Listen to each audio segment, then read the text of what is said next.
Friends and welcome back to our channel J Multiverse. तो जैसे कि आप लोग पता होगा, थंबनेल में दिख लिया होगा, आज हम लोग करने जाने वाले हैं NLM पाथफाइंडर बिल्डअप का सवाल नंबर 30। ठीक है, तो ये बेसिकली क्वेश्चन सब्सक्राइबर चॉइस नहीं है, हम खुद करवा रहे हैं क्योंकि थोड़ा सा कंसेप्चुअल तो नहीं, बाकी फ्रिक्शन का फोर्स डायरेक्शन किधर लगे वही मेन चेक करने की बात है इस क्वेश्चन में, तो इसीलिए मैं ये क्वेश्चन ले रहा हूँ। ठीक है, तो हाँ दोस्तों, अगर सबसे पहले आप तो हमारे चैनल पे नए हो तो चैनल को ज़रूर सब्सक्राइब करो, क्योंकि हम आपके सामने ऐसे ही अच्छे और बहुत ही बढ़िया क्वेश्चन के आंसर्स लाते रहते हैं। ठीक है दोस्तों, तो फर्स्ट रीज़न तो वो हो गया, आपको हमारे चैनल को सब्सक्राइब करना चाहिए, और दूसरी बात, वीडियो को लाइक भी कर दो क्योंकि हमारा वीडियो थोड़ा सा अच्छा होता है इसलिए। तो चलिए वीडियो को बिना किसी देरी के शुरू करते हैं। मैं आपको क्वेश्चन पढ़ूंगा, क्वेश्चन आपकी स्क्रीन के सामने आ जाएगा। A light block P on a horizontal tabletop placed equidistant from the pulleys supports a load with the help of cord as shown in the figure. If the minimum and maximum forces applied by the hand to keep the system in equilibrium are F minimum equals 40 and F max equals 90. Calculate mass M of the load acceleration due to gravity G is 10 meter per second square. तो सबसे पहले तो मैं diagram बना लेता हूँ। ठीक है, डायग्राम बना लेता हूँ। डायग्राम कुछ ऐसा दिया, ये हमारा टेबल है, ये क्वेश्चन तो आपको स्क्रीन पे दिख जाएगा। ये हमारा कुछ टेबल टॉप है, इस प्रकार से इधर दोनों साइड पुली लगी हुई है, बाद में एक ब्लॉक P है जो दोनों साइड से इक्विडिस्टेंट है, मतलब दोनों साइड, मतलब दोनों पुली से उसका डिस्टेंस जो है वो सेम है, और ये जो लोड है उसका मास हमें दिया है M, और इधर जो है उसको हम ऐसे हाथ से नीचे मतलब फोर्स लगा के खींच रहे होंगे। तो ये जो लोड हमें P दिया है और ये लाइट है। ठीक है, क्वेश्चन में साफ साफ लिखा है ये लाइट, मतलब उसका मास नेग्लिजिबल है, लाइट ब्लॉक फर्स्ट में ही लिखा है, ये लाइट ब्लॉक है। तो अभी इस सिस्टम को इक्विलिब्रियम में रखने के लिए F मिनिमम जो है वो क्वेश्चन में दिया है 40, और F मैक्स जो है वो क्वेश्चन में दिया है 90 ओके न्यूटन।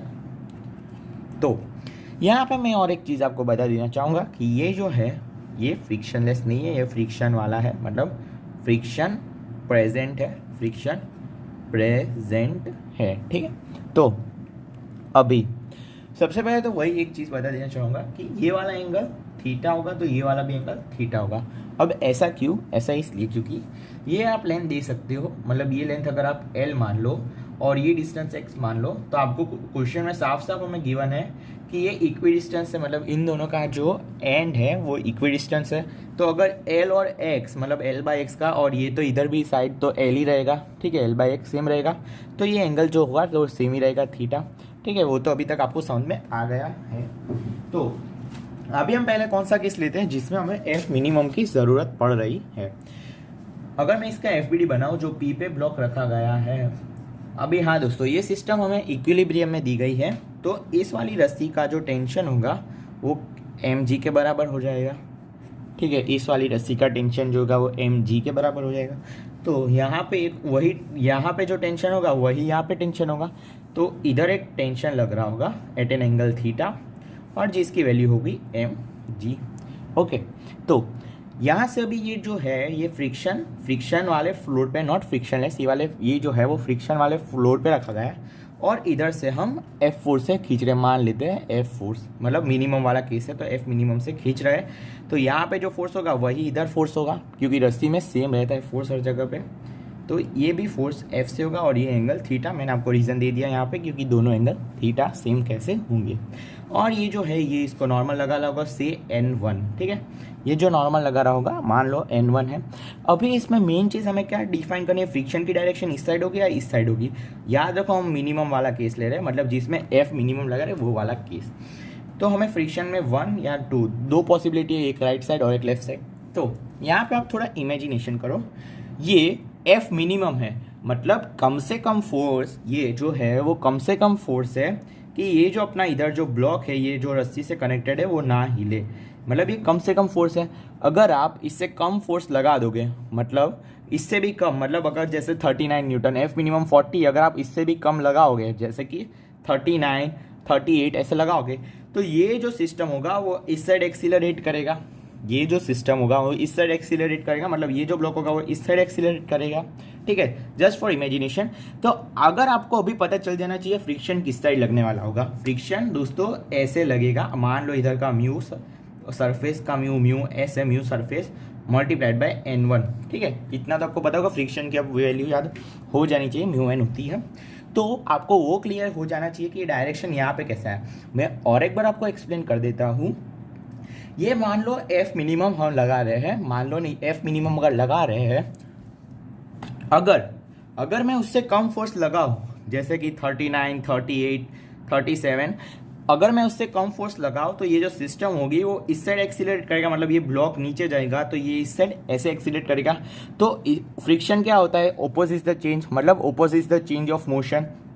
तो इस पे जो फ्रिक्शन का फोर्स इस साइड लगेगा तभी ये इस चेंज को अपोज करेगा, ठीक है, इतना आप सबको अभी समझ में आ जाना चाहिए।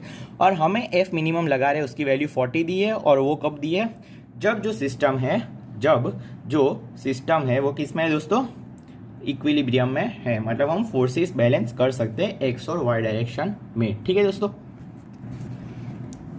तो अभी मैं यहाँ से कंपोनेंट रिजॉल्व करूँ तो ये ब्लॉक होगा अपना, जो ये तो पी ब्लॉक है और वो लाइट है, ठीक है। तो अगर इधर एम जी लग रहा है तो ये वाला कंपोनेंट क्या होगा, ये एंगल थीटा है, तो नीचे वाला कंपोनेंट हो जाएगा M G cos theta. Component अभी रिजॉल्व करना आ ही गया होगा, एम जी ये वाला हो जाएगा एम जी साइन थीटा। और अगर इधर एफ लग रहा है and this is our angle theta, so this will be what, F sine theta, and downward force due to F will be F cos theta, and the normal which is acting upwards which is n1, and here mu times of n1, okay. तो ये friction है, मतलब ये इससे joint ही है, इधर जगह नहीं थी इसीलिए मैंने इधर बनाया, ठीक है, म्यू n1। अभी हम अगर y डायरेक्शन में फोर्स बैलेंस करें, summation F Y equals to 0 कर देंगे, ठीक है। तो हमें क्या मिलेगा, नॉर्मल ऊपर की तरफ लग रहा है, वो किसको बैलेंस करेगा, एम जी कॉस थीटा और एफ कॉस थीटा को। F1 चलो हम मान लेते हैं एफ मिनिमम जो है अपना F1 है, ठीक है, एफ मिनिमम को F1 मान लेते हैं, मतलब इधर F1, तो F1 cos theta plus M G cos theta equals to N1। अभी दोस्तों आपको एक चीज़ यहाँ पे दिमाग में डाउट नहीं आनी चाहिए कि ये P ब्लॉक होगा, उसका नीचे हम MG क्यों कंसीडर नहीं कर रहे, ये नहीं करेंगे क्योंकि हमें ये लाइट ब्लॉक दिया है, फर्स्ट लाइन में लिखा है, ठीक है, फर्स्ट लाइन में लिखा है P is a light block, तो उसका M नेग्लिजिबल होगा, तो MG का कुछ इफेक्ट नहीं पड़ेगा, ठीक है। बेसिकली आपको ये फ्रिक्शन की वैल्यू समझ आ गई, जब हम मिनिमम फोर्स लगा रहे हैं तभी इस साइड लग रहा है, मैक्सिमम में नहीं, जब मिनिमम लगा रहे हैं तभी फ्रिक्शन जो है वो लेफ्ट डायरेक्शन में लग रहा है। उसका मैंने आपको यहाँ पे बहुत ही अच्छा मतलब एकदम विजुअलाइज करवा दिया है, ऐसा मुझे उम्मीद है, ठीक है। तो एक इक्वेशन हमने ये लिखी, और एक इक्वेशन हम क्या लिख सकते हैं दोस्तों, और एक इक्वेशन हम लिख सकते हैं, वो हो जाएगी समेशन एफ एक्स डायरेक्शन में भी हम फोर्स 0 करेंगे, ठीक है। तो अभी एक्स डायरेक्शन में तो फोर्स 0 करेंगे, तो mu n1 plus F1 sine theta, mu n1 plus F1 sine theta equals to M G sine theta, M G sine of theta, ठीक है दोस्तों।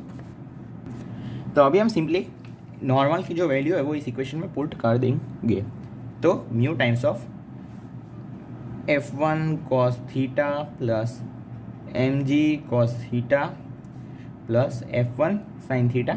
आपको दोस्तों अगर 1.5 या फिर 1.5x या फिर 0.5x का आगे मतलब स्पीड ज़्यादा करके दिखना है तो आप वो देख सकते हैं, तो आपको ज़्यादा मतलब अगर आपको ये समझ में आ गया हो तो स्पीड आप बढ़ा भी सकते हैं दिखने की, ठीक है। तो इधर mu F1 cos theta plus mu M G cos theta, ये म्यू मतलब म्यू सरफेस वाला ही है, एस बार बार लिखना नहीं चाहता मैं, टाइम वेस्ट होगा उसमें, और कुछ नहीं। F1 sine theta equals to M G sine theta. तो अभी मैं दोस्तों क्या करने वाला हूँ, अभी इधर से ये जो है साइन थीटा मुझे यहाँ पे कॉमन नज़र आ रहा है, तो मैं यहाँ से F1 minus M G sine theta equals to negative of mu cos theta times of F1 plus M G, ठीक है दोस्तों। यहाँ पे मैंने साइन बाहर ले लिया है माइनस का, तो यहाँ पे कुछ दिक्कत नहीं आनी चाहिए। अभी ये तो हमने इक्वेशन निकाली एक, किसके लिए निकाली दोस्तों, हमने जब एफ मिनिमम लग रहा हो, ठीक है, फर्स्ट इक्वेशन हमने निकाली जब एफ मिनिमम लग रहा हो। तो अभी हमें दूसरे इक्वेशन में चाहिए जब एफ मैक्सिमम लग रहा हो। तो आइए हम एफ मैक्सिमम जब लग रहा होगा तब विजुअलाइज करते हैं सिचुएशन क्या होगी। तो इसमें भी दोस्तों ये डिस्टेंस तो सेम हो नहीं, चेंज हो नहीं रहा, और ये भी लेंथ चेंज हो रही नहीं, तो एंगल थीटा ही होगा। और इक्विलिब्रियम में तो टेंशन हमारा mg के बराबर होगा, इतना तो आपको पता चल जाएगा। और F2 मैक्स हम ये मान लेते हैं, F मैक्स को हम F2 मान लेते हैं। तो अभी वैसे ही यहाँ पे नॉर्मल लग जाएगा N2, और इस साइड अभी फ्रिक्शन इस साइड लगेगा, ये इस साइड 1 और 2 हम इसमें से डिसाइड अभी करते हैं। तो यहाँ पे एक पुली मान लो, इधर से ये ब्लॉक इधर है, तो ये मैक्सिमम फोर्स लग रहा है, यहाँ पे मैक्सिमम फोर्स लगा रहे कि ये सिस्टम किस में रहे, इक्विलिब्रियम में रहे। ये हम मैक्सिमम फोर्स लगा रहे F2, ये सब सिस्टम इक्विलिब्रियम में रहे। तो एफ मैक्स अपना कितना है, एफ मैक्स अपना है 90। अभी मैं इससे थोड़ा ज़्यादा फोर्स कर दूँ 91, 92 या फिर 95 तक, अगर मैं इससे थोड़ा भी ज़्यादा फोर्स कर दूँ, मतलब इधर जो खींचने वाला फोर्स है वो थोड़ा भी मैं बढ़ा दूँ, तो ये ऊपर की तरफ एक्सीलरेट होगा, मतलब ये ब्लॉक इस साइड एक्सीलरेट होगा। तो अपोज मतलब ये चेंज को अपोज करने के लिए इस पर फ्रिक्शन की डायरेक्शन इस साइड लगेगी, ठीक है। क्योंकि ये ब्लॉक इस साइड मूव करना चालू होगा तो इस पर फ्रिक्शन की डायरेक्शन ऑब्वियसली राइट साइड लगेगी। कॉमन सेंस और लॉजिक भी यही कहता है, ठीक है। तो इतना आपको समझ में आ गया, क्योंकि अगर मैं F2 को 90, 91 से मतलब ऐसा करूंगा तो ये ब्लॉक, ये जो सिस्टम होगा वो इस साइड एक्सीलरेट करेगा और ये ऊपर की तरफ जाना चाहेगा। तो अभी हम इसके लिए इक्वेशन लिखते हैं, वो नेक्स्ट पेज पे लिखते हैं। तो यहाँ पे मैं वही मतलब पेज पे डायग्राम कॉपी कर लेता हूँ। फ्रिक्शन ऊपर लग रहा है N2। अब मैं दोस्तों फटाफट वेक्टर रिजॉल्व करके लिख देता हूँ, क्योंकि टाइम फालतू में जाएगा, इतना तो आप रिजॉल्व कर ही सकते हो, ठीक है। और ये नीचे लगेगा mg cos थीटा, और इस साइड फ्रिक्शन लगेगा म्यू टाइम्स ऑफ N2 इस साइड, और जैसा कि इधर लगेगा F1 साइन F2 दोस्तों F2 साइन थीटा, और नीचे लग जाएगा F2 cos ऑफ थीटा। तो अभी समेशन F5 में 0, मतलब force net force in Y direction में 0, तो N2 इक्वल टू मुझे मिल जाएगा F2 plus mg times of cos of theta.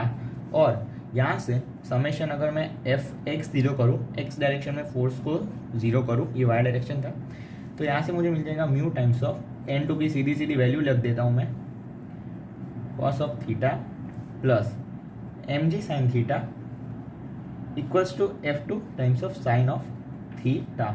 तो यहाँ से मुझे क्या मिलेगा, mu cos theta F2 plus mg equals to F2 minus mg times of sine of theta. तो अब मुझे ये इक्वेशन मिल गई मेरी दूसरी, मतलब जिसमें हम एफ मैक्स लगा रहे हैं, उसके लिए मुझे अपनी इक्वेशन मिल चुकी है। एफ मैक्स के लिए मुझे इक्वेशन मिल गई है, तो इसको मैं मान लेता हूँ इक्वेशन 2, और इक्वेशन में एक बार इधर लिख ही लेता हूँ। इक्वेशन 1 दोस्तों में क्या मिली थी, यहाँ पे अगर आपको दिख रही हो तो F1 minus mg times of sine theta equals to negative of mu cos theta. Negative sign important है दोस्तों, क्योंकि इधर कुछ कहानी अलग थी, इसमें वो कहानी नहीं आएगी दूसरे केस में जिसमें हम F2 लगा रहे हैं। तो mu cos theta into F1 plus mg, okay. तो ये मेरी, तो यहाँ से दोस्तों अब हम क्या करने वाले हैं, यहाँ से अब मैं इन दोनों इक्वेशन को एक बार तो मैं डिवाइड कर देता हूँ, मतलब इक्वेशन 1 बाई इक्वेशन 2 कर देता हूँ, ठीक है। तो मेरे पास क्या मिल जाएगा, ये जो है कॉस थीटा डिवाइड मतलब कैंसिल हो रहा है, इसीलिए हम दोनों इसको डिवाइड कर देते हैं, ठीक है। तो म्यू कॉस थीटा इक्वेशन 1 को पहले मैं लिखता हूँ, multiply by F1 plus mg upon ये जो है इसका इसके साथ, तो mu cos theta times of F2 plus mg equals, ठीक है। अभी पहले ये ऊपर वाला लिखेंगे, मतलब F1 minus mg times of sine theta upon F2 minus mg times of sine of theta. तो ये मेरा sign theta mu cos theta cancel हो जाएगा। और क्वेश्चन में मैं F1 की वैल्यू दी गिवन है 40 और F2 की वैल्यू गिवन है विच इज़ मैक्स वैल्यू 90, ठीक है। इतना तो आप सबको भी पता चल गया होगा। और मैं mg की वैल्यू को मान लेता हूँ capital X।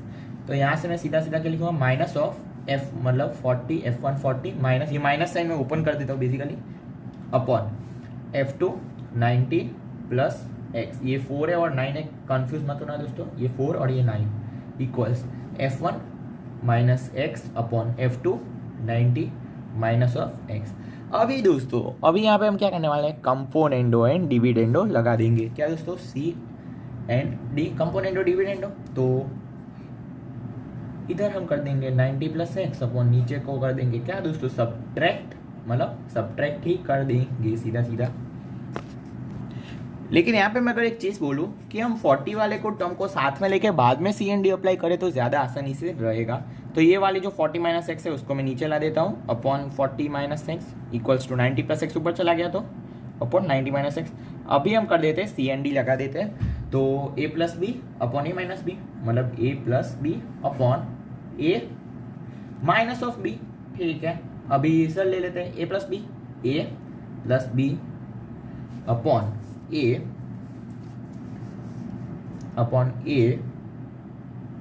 Minus of B. तो अब यहाँ से मेरे पास इधर देखो तो 40 कैंसिल हो रहा है, इधर देखो तो x कैंसिल हो रहा है, इधर देखो तो x कैंसिल हो रहा है और इधर देखो तो 90 कैंसिल हो रहा है। तो अभी ऊपर क्या आ जाएगा दोस्तों, नेगेटिव ऑफ 2x, नीचे आ जाएगा नेगेटिव ऑफ 80 इक्वल्स टू ऊपर आ जाएगा 180 अपॉन नीचे मेरा आ जाएगा वापस से क्या दोस्तों 2 टाइम्स ऑफ x। ये माइनस माइनस की साइन कैंसिल हो जाएगी और ये 2 से कितना जाएगा दोस्तों 90 और ये 2 से कितना जाएगा दोस्तों 40, तो ये x स्क्वायर इक्वल टू आ जाएगा 90 इंटू 40। तो अभी यहाँ से आप x की वैल्यू सीधे सीधे निकाल सकते हो। वो हमारे पास कितनी आ जाएगी दोस्तों 60।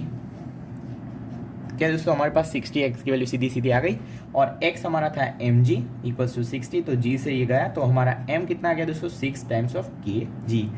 तो हमारा यही आंसर है इस क्वेश्चन के लिए, तो दिस इज आवर आंसर। ठीक है, ये हमारा आंसर है। तो अगर आपको दोस्तों ये वीडियो का सॉल्यूशन पसंद आया और वीडियो को मतलब सॉल्यूशन आपको अच्छे से समझ में आया हो तो दोस्तों वीडियो को जरूर एक बार लाइक कर दो। चैनल पे नए हो तो चैनल को सब्सक्राइब किए बिना मत जाना। और अगर आपको कोई भी मतलब पाथफाइंडर का जो हमसे अगर आप सब्सक्राइबर मतलब कमेंट में जाके कोई भी क्वेश्चन का नंबर दोगे तो हम उस क्वेश्चन को पहले ट्राई करेंगे, कोशिश करेंगे सॉल्व करने की। अगर वो हमसे हो जाता है तो हम उसका वीडियो बना के आपके लिए अपलोड कर देंगे। अगर आपको कोई भी डाउट हो तो कमेंट सेक्शन आप खुला है आपके लिए, तो आप जरूर कर सकते हो। ठीक है, थैंक यू दोस्तों मेरे वीडियो देखने के लिए। आई होप आपको ये जो पूरा क्वेश्चन था हमारा 30 वो आपको समझ में आ गया होगा। थैंक यू दोस्तों मेरे वीडियो देखने के लिए।